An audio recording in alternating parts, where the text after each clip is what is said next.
you gonna get a real job?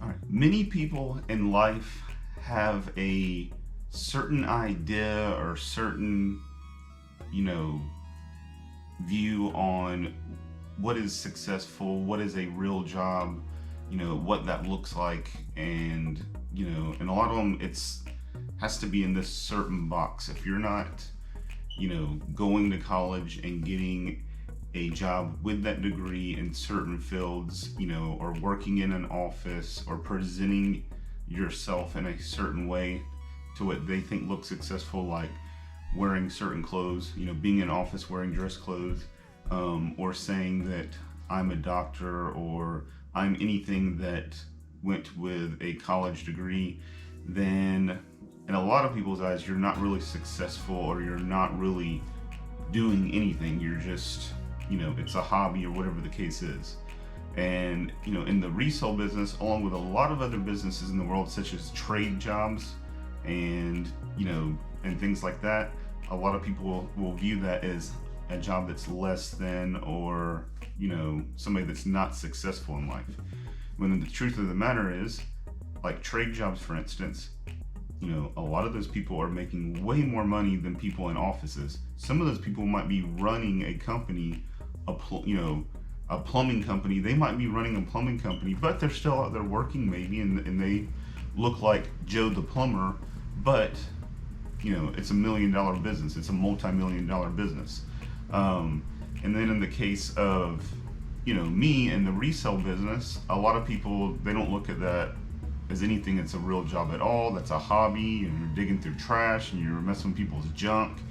But there's a lot of people all over this country and all over the world that are in all different aspects of the resale business that, that make a living, that pay their bills, making an honest living, paying all their bills, taking care of their families.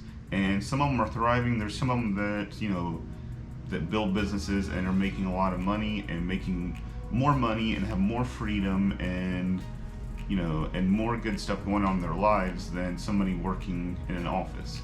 Working in an office isn't bad, but I'm just talking about the view that people have on certain jobs. And I'm going to give you a little story on what happened to me.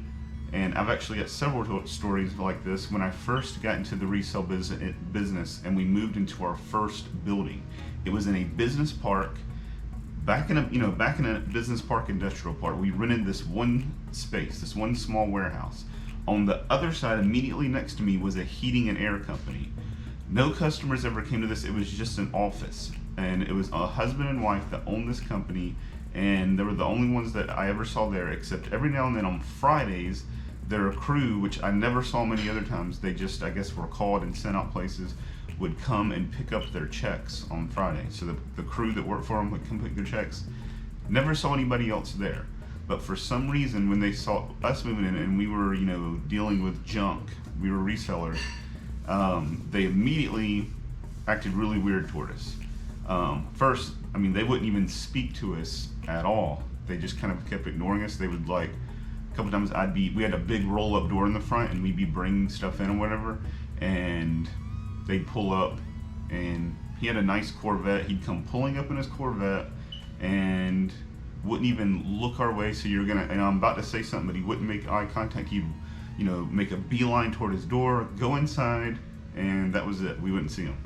So one day I was out there, and he came pulling up. So I walked over there and to introduce myself, and I'm like, "How you doing? I'm Daniel. Nice to meet you." And I held up my hand to shake his hand, and he literally looked like, I had some kind of skin disease or whatever. He didn't want to touch my hand, but he reluctantly, like standing as far back, like I had the coronavirus, and he didn't, held out his hand and shook it, and had the weirdest look on his face. And literally, when I walked away, made a beeline toward the door, and as soon as that door closed, I heard that clicking, locking it behind me. And it was very strange, but I was like, whatever, what am I gonna, I tried to be nice, introduce myself, but, they didn't want anything to do with being nice, friendly, cordial, or anything like that. And then I wasn't really sure, why he would feel like that, or what exactly the deal was. I was like, maybe there's something going on I don't know about. But what would happen is on Fridays and Saturdays we would sell stuff out of our building, and so we would have the roll-up door open, and there would be stuff at the door. Sometimes I would have stuff leaning like in the doorway, and then stuff inside on Fridays. Saturdays he wasn't there, nobody was in the business park, so we would pull stuff out more. But on Friday, when we had the big door open, we'd been having a sell, and inside the door there was an office, and in that office there was a window, and when you were outside kind of looking at the window, usually there was a reflection you couldn't see in that window, but obviously I could see it, almost like a two-way mirror.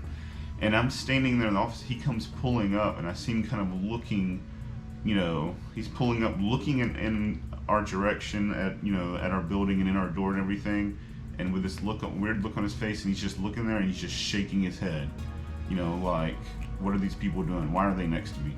And really, it kind of made me mad. I was like, what did I do to this guy? I'm not doing anything to this guy. I'm not causing a disturbance, whatever. I tried to be nice to him, and I'm just trying to start a business here, and I'm starting from the bottom. I'm working my butt off. I'm trying to do the right thing, but whatever. That was his attitude. He looked down on us, and a few months later, after we moved in, about 2 or 3 months later, he moved out. The landlord, I could tell by what the landlord said, he was too nice to tell me that the guy said, didn't want to be next to us.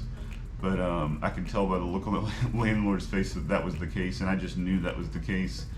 And he ended up moving like less than a mile away to another business park that looked identical to the one we were in the same type of space. So I mean, in his eyes, we were just, something that he didn't want to be around, for whatever reason. And like I said, he was the only one there with his wife. No customers ever even came there. They did it all like over the phone and online, I'm assuming. But he moved his office over there. Funny thing was, about a year or two later, he's calling me up wanting me to come buy a bunch of stuff from him. I went over there and met him, and he was all completely different at that point because he wanted me to buy stuff from him. And I've heard you're doing really well over there from George, our landlord, and blah blah. And he wanted me to buy all this stuff from him, and it was really strange, really.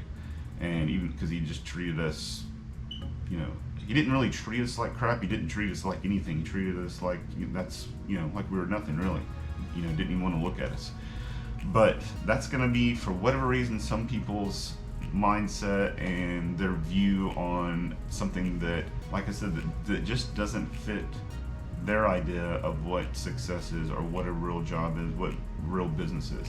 And I actually had a lot of different stories like that, so for whatever reason it was kind of surprising. And the funny thing was that we ended up taking over. It actually helped us out because when he moved out of there, we expanded and we took over his area that he was renting. So it ended up being good for us. So it's kind of a negative thing, kind of, shed some light on people and people's views and everything, but, just moved on from it. What am I going to do? Not everybody's going to like you and all that kind of stuff. And we moved in that building, and it turned out good for us. But, for whatever reason, you're going to have people that are going to be negative toward what you're doing and tell you that it's not real and say, when are you going to get a real job? But you just got to, if you know what you're doing is working, or you have a dream or a vision for it, you just got to ignore that and push forward, and don't worry about appearances as much as, results and what's happening. Because there's a good book called The Millionaire Next Door, and it talks about a lot of this stuff. It talks about how in the community of doctors, how so many of them are living paycheck to paycheck because they have to put that image out to everybody that they're a doctor, and as a doctor I should drive a certain car and live in a certain house. But a lot of them are living paycheck to paycheck. And then it talks about a guy who has a janitorial company, owns the janitorial company, tons of employees, tons of cleaning vans that go out, and talks about how every now and then in his neighborhood, which was kind of a nicer subdivision, not a super rich neighborhood, nicer subdivision, he would have to drive the janitorial company's van home. And the neighbors would kind of look at him, just give him bad looks, like, why are you parking this van in your neighborhood? And, oh, you're just a janitor. But he was a millionaire. He had a multi-million dollar business, janitorial business, but it wasn't what in their eyes what they thought was prestigious and what fit the millionaire, um, you know, image that they thought, being a doctor, being a lawyer, or even in a lot of people's cases, it's being a movie star, being a singer, being a sports star, which, that's few and far between. But there's a lot of just everyday, regular trade job, small business type people that, some of them are millionaires and some of them are just making honest living, you know, paying all their bills, doing the right thing. But it's just, it's just something that, people, they can't wrap their mind around. But you can't worry about that. Just keep pushing forward. And if it's working for you, just do it. Like I said, I've been called, I get told all the time, that, about dealing with junk and a glorified garbage man and all that kind of stuff. And then I get, but I do get a lot of positive people that love my business and love coming to see what we have. And there's really, really positive. Far outweighs the negative people. So you just gotta let those negative people, like that guy, I didn't even know him, so it wasn't going to make me stop what I was doing or anything. But it was definitely a learning experience. But but moved on, and I kept growing, and maybe it opened his eyes that just because it wasn't, a certain thing that, that maybe it was something he shouldn't look down on, because he acted way different toward me the second time around. So maybe he learned from it. I'm not sure. But whatever you're doing, don't really put a whole lot of stock in the way it looks or what other people think, or if it meets their definition of success, and just keep, pushing forward.